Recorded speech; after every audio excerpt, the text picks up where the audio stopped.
Hoxe reuníronse 4 alcaldes da zona sur de Lugo. Foron os rexedores de Chantada, Monforte, Ribardesil e Brollón, unha reunión na que se falou da preocupación polos recortes en servizos sociais.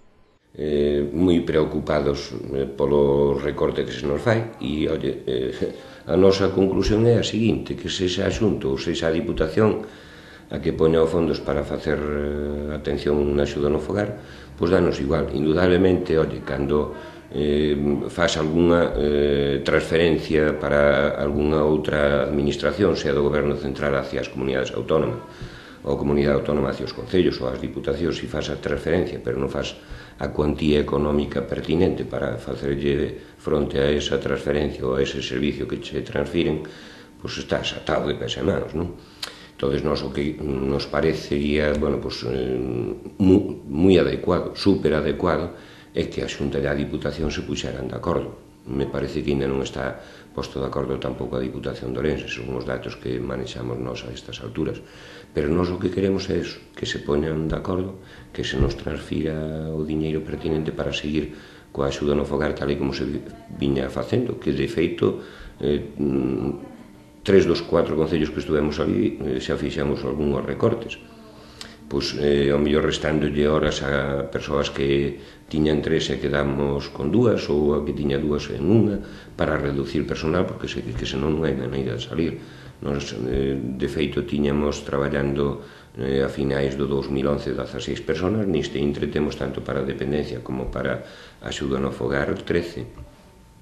E se se sigue nesta tesitura, se non se nos aumentan fondos por parte xa sexa, insisto, da Diputación ou da Comunidade Autónoma, pois ao mellor temos que ver abocados a recortar máis. O que hai que dicir ao respecto é unha cousa, que as axudas de dependencia veñen ao 100%, o sea que aí os concellos non temos que aportar nada, aportan entre usuarios e Xunta de Galicia, pero onde está a discrepancia na axuda no fogar.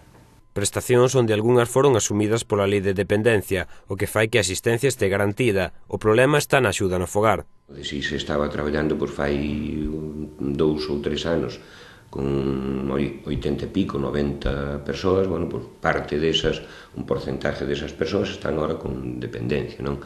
Pero de todos os xeitos nós estábamos traballando en torno a 60 persoas e neste intre, baixámoslo xa desde primeiros de ano a 48 e a nos o que nos gustaría é recobrar a cuantía suficiente para darlle prestación a esas personas que reducimos ou incluso aquelas que lle reducimos horas, volverlles a aumentar. O que está claro é que aquelas personas que, sobre todo no rural, como dices ti moi ben, que están solas e que, digamos, a mobilidade é a que é, necesitan unha axuda.